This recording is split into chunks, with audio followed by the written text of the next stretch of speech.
Espesyal na okoy, paborito sa Tondo since the 1990s.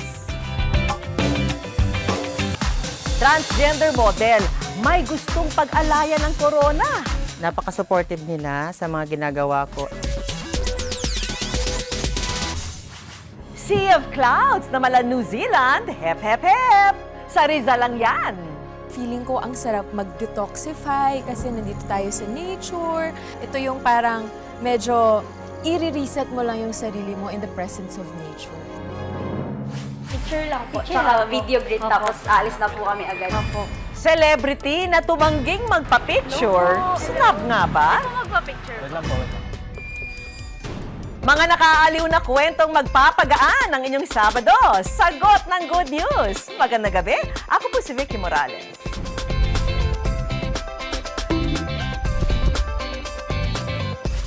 Special okoy na kumpleto ang rekado pinipilahan sa Tondo. Sa halaga kasing 40 pesos, may patokwa na, may pahipon pa. Ngayong Semana Santa, ang bida, gulay-gulay lang muna.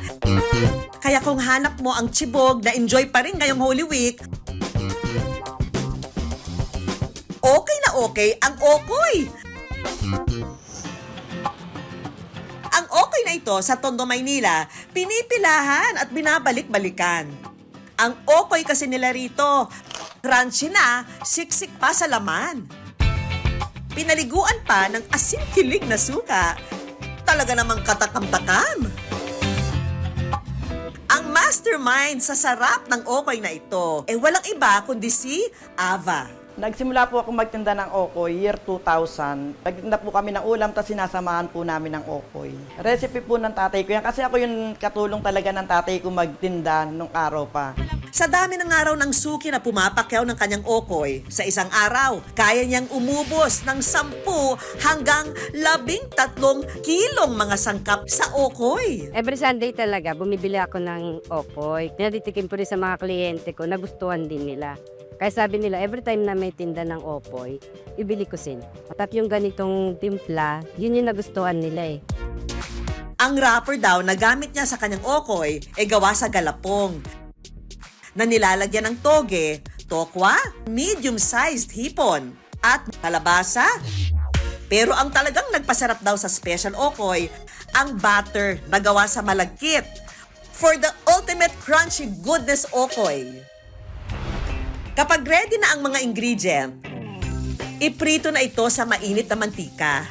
At kapag luto na, paliguan na ng suka para sa nanunuot na sarap. Masarap kasi siksik siya, kung makikita nyo. Tapos ang lasa mo yung hipon kasi buo. Para sa akin, solid to. Pero ang totoo raw na nagpasarap sa okoy na ito, ang kwento ng pagbangon ni Ava na siyang motivation niya sa pagtitinda ngayon. Ano yung naging hamon nyo Ay, nung 2020? Ang naging ano ko po noon, na-detain po ako. Na ano po ako sa pinagbabawal na sa drugs po. Ano yung nag-udyok sa inyo na gumamit po ng illegal na droga? Nandun po ako sa labas noon Siyempre po, nakikita ko yung mga taong ganun. Parang pati ako, ganun na rin po. Paano lang po talaga masamang impluensya, barkada. Sinubok man ng matinding hamon, si Ava unti-unting bumangon at nagdesisyong magbagong buhay. Tinulungan ako ng anak ko tsaka ng kapatid ko. Tinulungan ako ng anak ko makapagtinda uli ng okoy dahil alam niyang yun po yung negosyo na marunong ako. Makalipas ng 1 taon at 6 na buwan na nasa piitan, Okoy is back in business. At ang good news, nagsilbing aral ito sa kanya at ang tagumpay niyang tinatamasa sa maliit na negosyo, hindi na raw niya pakakawalan pa. Ano yung leksyon, ano yung gusto nyong mensahe na ipamahagi dun sa mga lulong sa illegal na droga? Tama na po kasi wala namang mangyayari. Paulit-ulit lang, hanggat may buhay, may pag-asa po. Samantala, kung pasarapan lang naman ng negosyo ang labanan, hindi yan aatrasan ng itinuturing na institusyon ng okoy dito sa Malabon. Pa-espesyalan ba ang labanan? Ito naman yung special namin. Kaya mas naging special kasi nagdagang siya ng kalabasa. Mas pinarami yung kalabasa niya kumpara sa regular. Basta kuha nila man ng regular, ito-double ko lang sa kanya. Ito po is 85 pesos. Pero ito raw talaga ang pinaka-special sa lahat ng special. Kaya ako tinawag ng super special. Dinamihan ko rin siya ng kalabasa at saka tokwa. Tapos nilagyan ko siya ng onion rings. Yan. Kaya naman kapag sinabing okoy sa Malabon, okoy ni JR ang puntahan. Masarap. Yung hipon at saka yung toge. Tapos crunchy. Sikat na sal. Galing ako sa Valenzuela ako. So, ang hiningi nila lahat na pasalubong is okay from Malabon. Ang kanilang special okoy, may hatid ding good news sa kanyang pamilya. Nasustento ko yung paggamot ng mga anak ko. Kasi yung mga anak ko may mga sakit sa puso eh. Kahit pa napagpundar kami ng bahay, napagpagawa ng bahay, nabili ng lote, ate ko. May pambato rin daw na okoy ang Calamba, Laguna. Ang okoy nila rito, kakaiba. Okoy na gulay. Still, ito po, ang crispy okoy ng Calamba. Hugis bilog na, ang sahog pa nito, papaya. Nahinaluan pa ng kalabasa, alamang sa gitna with matching hipon sa ibabaw. Talaga namang mapapa-okoy food trip ka. Sino mag-aakalang ang simpleng okoy, may i-o-okay pa pala? Naway ang mga kwento sa likod nito, may dalang pag-asa sa ating mga puso. Oh, baka nagugutom na kayo. Okoy na to. Mula sa fitting ng gown na susuotin hanggang sa pagrampa, mga magulang daw ang #1 supporter niya. Yan daw ang ipinagpapasalamat ng ating transgender model. Rampa rito, rampa roon. Si Adrian, aka Madam Pilikitok. Ang bonggang OOTD ni Adrian, slay, very shala. Pero sino mag-aakalang ang mga ito gawa pala sa mga gamit na halos patapon na? At ang glam team niya, hindi kilalang stylist, kundi ang kanyang mismong mama at papa.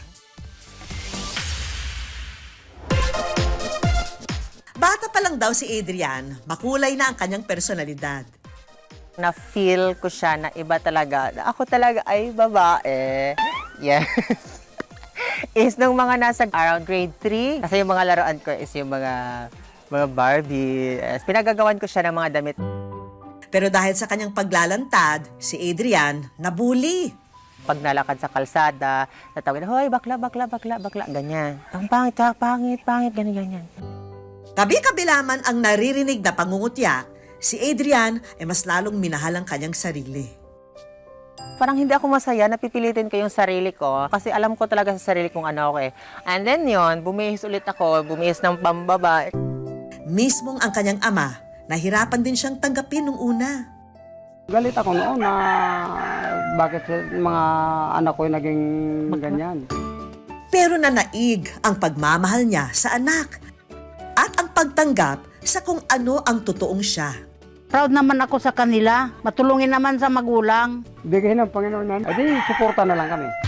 Hindi na nga lang daw sa pagiging transgender, proud ang mga magulang. Maging sa hilig niya sa pagdidisenyo ng mga damit, support! Very supportive. Sila yung tumutulong sa akin sa paggawa, sa pag-assist ng yung mga ginagawang gowns. Ibinibida na nga yan ni Adrian sa ina-upload niyang content online, kung saan si tatay nagpaka-assistant sa fitting niya ng gown. Kaya naman ang mga netizen, pinusuan ang suporta ng mga magulang ni Adrian. Touch talaga ako sa video mo na to. Mahal na mahal ka ng tatay mo. Sana lahat ng magulang ganyan ka-supportive. Ang mga obra ng araw na disenyo ni Adrian, mula sa mga bagay na hindi mo akalaing pwedeng gamitin sa kasuotan. Tuyong dahon ng niyog, dahon ng saging, pako, tansan. Hindi po siya naka-stick glue, siya po ay nakatahi talaga, isa-isa. Maging mga kahoy na mismong sina tatay at nanay pa ang kumukuha. Yung mga basura na kayang-kaya pa talagang pagandahin. Pag pinaandar mo lang talaga yung pagkamalikain, pagkamalikot ng iyong isip is sobrang ganda it. Pangarap daw kasi ni Adrian na maging model.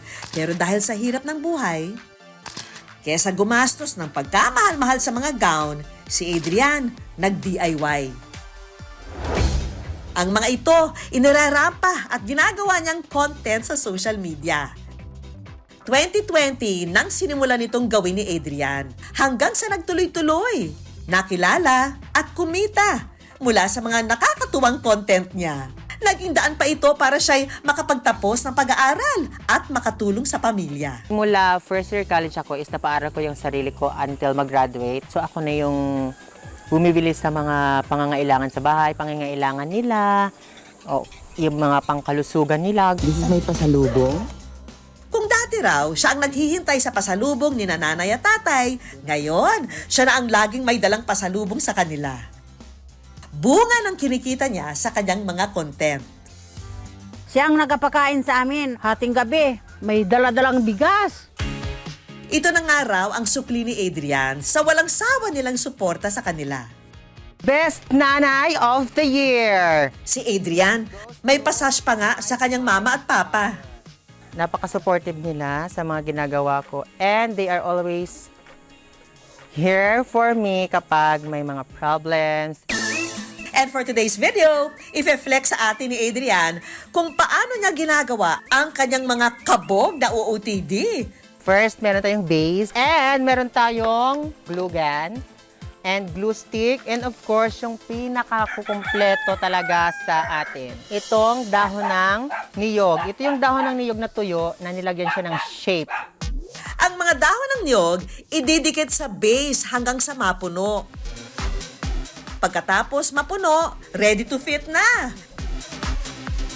Irapan mo na yan, Madam Pelikito.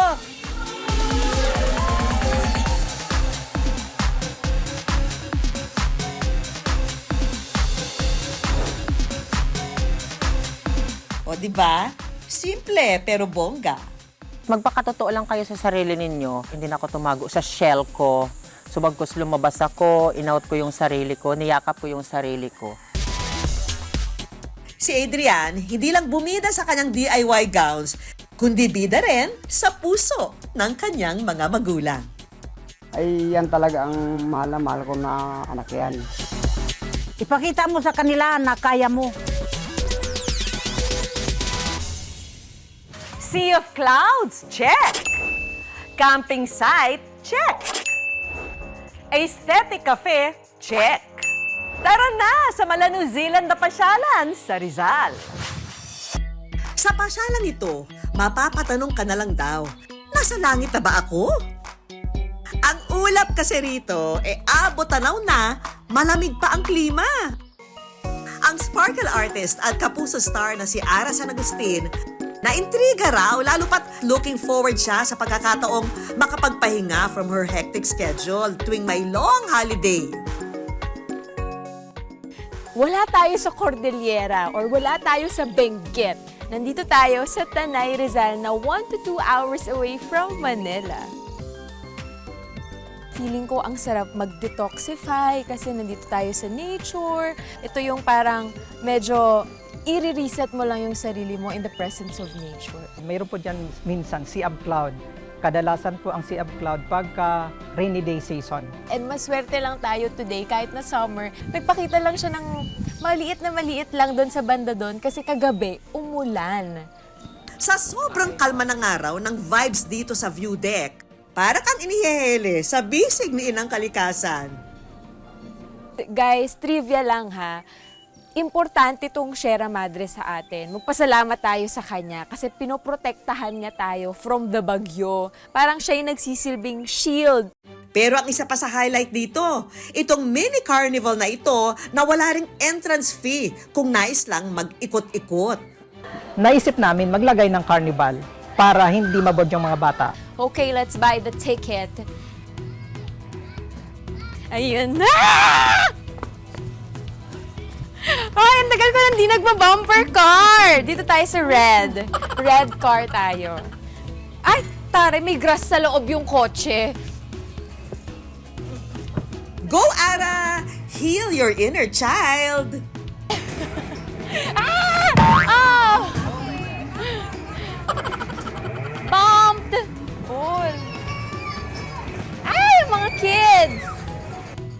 bumper-to-bumper man sa ibang mga kalaro.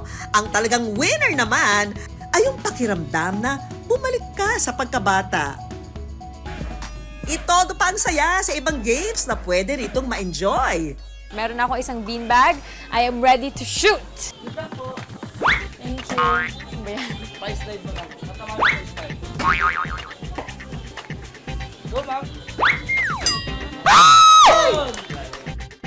Ay, ito, gusto ko to. Buzz wire.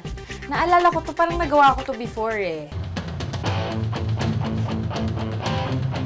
Ah!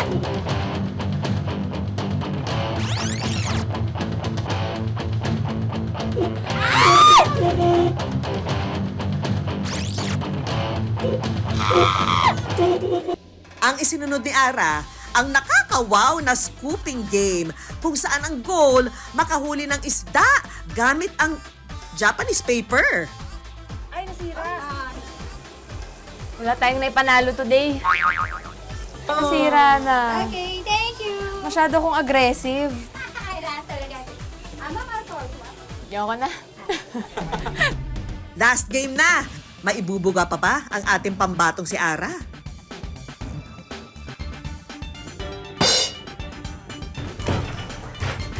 Naku po!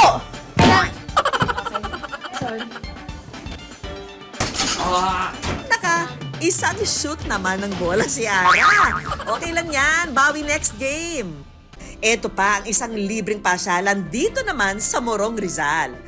Dahil dito ang aesthetic pang-international.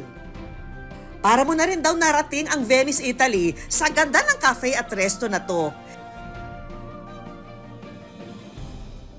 Hindi pa game over ang lamierda sa Rizal ha. Eto na tayo sa exciting part. Dahil hindi kompleto ang pasyal kung walang food trip na pangmalakasan.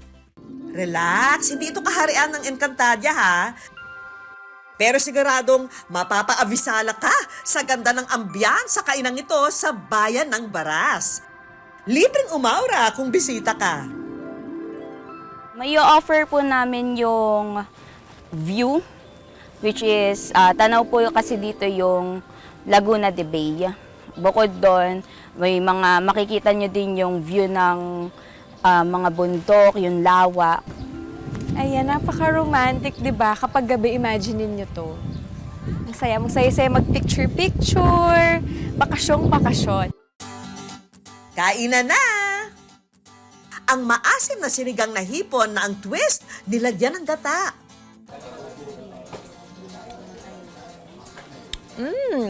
Ang asim. Pero, matitikman mo yung asim, tapos biglang susunod yung gata, yung lasa ng gata. Swak din sa panlasang Pinoy ang pinakbet sa gata na may pagka-smoky ang dating dahil sa sahog nitong tinapa.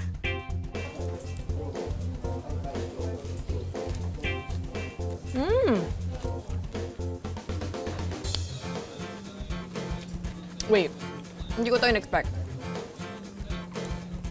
Gusto ko siya. Malalasahan mo yung gata, pero parang meron siyang smoky flavor. Si Ara, busog na ang tiyan, busog pa ang mga mata sa ganda ng view. Nakakatuwa lang din na kahit na trabaho to, parang nagkaroon ako ng time para maka-appreciate and makamuni-muni at maging connected sa nature at sa sarili ko. Hindi kailangang gumastos at bumiyahe ng malayo para malubos ang long holiday. Ang importante, makapag-recharge habang nagmumuni-muni at huwag ding kalilimutang mag-reflect sa sarili. Naranasan mo na rin bang magpaka-fanboy at fangirl? Yun bang kahit saan pumunta si idol, hindi ka pwedeng mawala? Pero paano kung ang iyong iniidolo nasa harap mo na? Pwede pong magpa-picture ko. Pero nang lapitan mo, abay, biglang tumangging magpa-picture? Usap lang. Mamaya-maya po. Saglit lang naman po. Tapos isang video greet na din po. Ano ang gagawin mo? Pwede ba? Kapag ang celebrity ay tumangging magpa-picture, ibabash mo ba o uunawain mo siya? Yan po ang hugot ng ating eksperimento.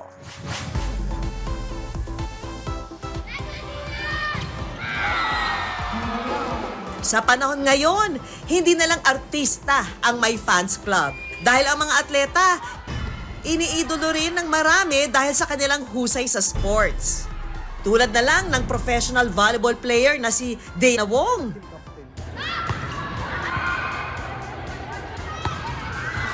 Nakaliwat kanan ang dami ng fans on and off the court. Sa ngayon na nga, meron lang naman siyang mahigit 1 million followers sa Instagram. Kaya naman bilang isang public figure, hindi rin nakaiwas si Diana sa mga issue online. Ang atleta kasi, nakunan ng mga video na tumangging magpa-picture sa mga fan.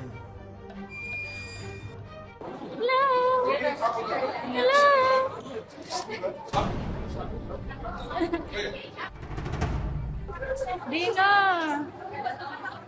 Dina, tingin ka lang. Dina! At dahil dito, nadismaya ang ilang mga netizen at tinawag siyang snob. Pero depensa ng fanbase ni Diana na Diana Wong Philippines, sila raw mismo ang nag-announce sa kapwa nila fans na huwag magpa-picture sa gitna ng game para di makaabala sa mga naglalaro. At tuwing time out naman daw ay nagpapaunlak ito ng picture.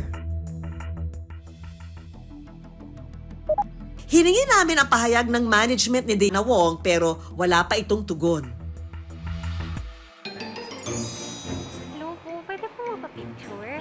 Paano kung ikaw ang makasaksi ng pagtanggi sa fan ng isang celebrity? Okay, 10 seconds lang po. Sa panapan niyo po kasi ako eh. After na lang po kasi importante po talaga. Isa lang naman po na picture, sir. Ano ang gagawin mo? Para sa ating eksperimento, ang aarte bilang kasabwat na celebrity. Sabi ko na kasi sa'yo, di ba? Ba't di ka na nagpunta dito? Ginawa nila sa'yo, oh. Ang basketball player, sparkle artist, at content creator na si Sean Vesagas. Para sa una nating eksena, lalapit ang ating mga kasabwat na sina Erica at Jel. Para magpa-picture kay Sean, Hello po, pwede po magpa-picture? na kunwari na may kausap sa cellphone. Wait lang po, may kausap lang. Emergency na po, maya-maya. Lights, camera, action! Hello po. Sean Vesagas po. Si Sean Vesagas. Pwede po magpa-picture? Saglit lang naman Saglit lang naman po. Fan na fan niyo po kami. Nakikita mo namin kayo sa baka. Picture lang po. Picture Tsaka lang po. video greet, Opo. tapos alis na po kami agad. Opo. Importante talaga itong tawag ko. Mamaya na lang po. After 5 minutes. 5 minutes lang. Di ba dapat artista to, di ba? Di ba dapat alam niya mag-accommodate ng tao? Di ba? Artista siya, dapat alam niya yung paano eh. Hindi kasi siya nag-accommodate. Saglit lang din kasi. Oo, Aalis na saglit din lang. kami mamaya. Sabi niya naman after 5 minutes po. Oras na para i-reveal ang ating social experiment.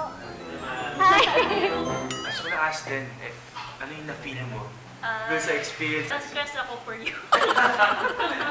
If mag-decline yung artist, I guess better na i-respect nila yung decision. Pwedeng gintayan ganon or kasi yeah, I think everyone has yung right nila to privacy or their own time. Lock in na tayo sa susunod nating target. Hello po, Sean. Pwede pong magpa-picture po? Wait lang po, may emergency na kasi na-spam ako. Wait lang Saglit lang po. Saglit lang din po. Wait lang. Hindi, papapicture lang. Papapicture lang naman. Fan po kasi, fan na fan po kasi kami niya. Ay, hindi, dito na lang po kami. Hindi pa, alis na din naman po kasi kami. Alis din kami. Pwede na po ba? Para makaalis na din po. Mamadali din po kasi kami. Painit na ng painit ang mga eksena dahil ang ating kasabwat na fans ay nagpupumilit na. Pwede na po. Pwede na po. Picture. Wait lang ate, please. Wait lang po. Sure lang. Hindi, tatanong mo lang. Password. Okay lang po. Hindi na. Sige po. Social experiment lang po. Hindi ako natulong kila kuya. Ako baka pwedeng iyanan yun na. Sabi niya na yung dalawang babae. I-score ko na kasi siya. Gets ko rin naman yung feeling na nakita mo yung idol mo or yung parang yung paghanga mo. It's just that it's not really an appropriate time and place. Salamat mga kapuso ha! At nag-to the rescue kayo kay Sian. Palapan niyo po kami! Sa pangalawang bahagi ng ating eksperimento, Saglit lang po talaga, promise. muling mangungulit ang ating mga kasabwat. Wala ako sa mood sa to. Pero ang ating artista, imbes na mahinahong tatanggi, magsusuplado na. Ngayong oras to, gusto ko lang sana mag-relax, magpahinga, wala ako sa trabaho. So, pwede ba? Hello po. Hello. Pwede po magpa-picture. Wait lang po, wait lang. Nakuha agad ng ating mga kasabwat ang atensyon ng lalaking ito na nasa tabing kalsada. Pwede naman na to, di ba? Yan pa, autograph po. Okay na yan? Opo. Pwede naman na to, di ba? Picture lang din po. Thank you po. Nagano lang ako ate, di ba? Wait lang, teka lang, importante kasi emergency. Wait lang, teka lang po. Panapan niyo po. As an artist, yun to be professional kasi ikaw public figure ka di ba? So, do it as a professional actor. So, kahit wala ka sa siguro kailangan pansinin mo. Picture lang po. Saglit lang po. Inulit namin ang eksperimento. Mamaya na ate, pinagbigyan ko na kayo dyan, di ba? Hindi, last Di na pa ba po. okay Video yan? break po. Ate, mamaya na. Salamat. Video lang. Mamaya na. At sa pagkakataong ito, ang mga lalaking ito naniniwalang dapat manaig ang respeto. Sorry po, taga-busy kami. Parehas lang naman kasi may rights eh. Pag tumanggi siya, dapat respetuhin din ng mga fans. Ayon sa eksperto, kadalasan, excitement daw ang nananaig sa fans sa kagustuhan nilang magpa-picture pero dapat lang siguraduhin hindi ito nakaiistorbo sa tao. It's to show their appreciation, paghanga, doon sa mga tao, sa mga celebrities. Ayon din sa eksperto, katulad ng nangyari kay Diana, may pinaghuhugutan ang pagtanggi ng mga celebrity sa picture na dapat igalang ng fans. Empathy is very important. Understanding natin saan nanggagaling yung celebrity. Maaring sila ay pagod. Maaring sila ay nagmamadali. Maaring bawal talaga because may kontrata or kailangan nilang sunod doon sa kanilang mga policies, ng kanilang contracts. Huwag din tayong mabilis manghusga ng kapwa base lamang sa impormasyon na ating nasagap. Dahil may epekto rin daw ang pambabash na natatanggap ng mga public figure. Kahit sinong mabash, it can be very traumatic.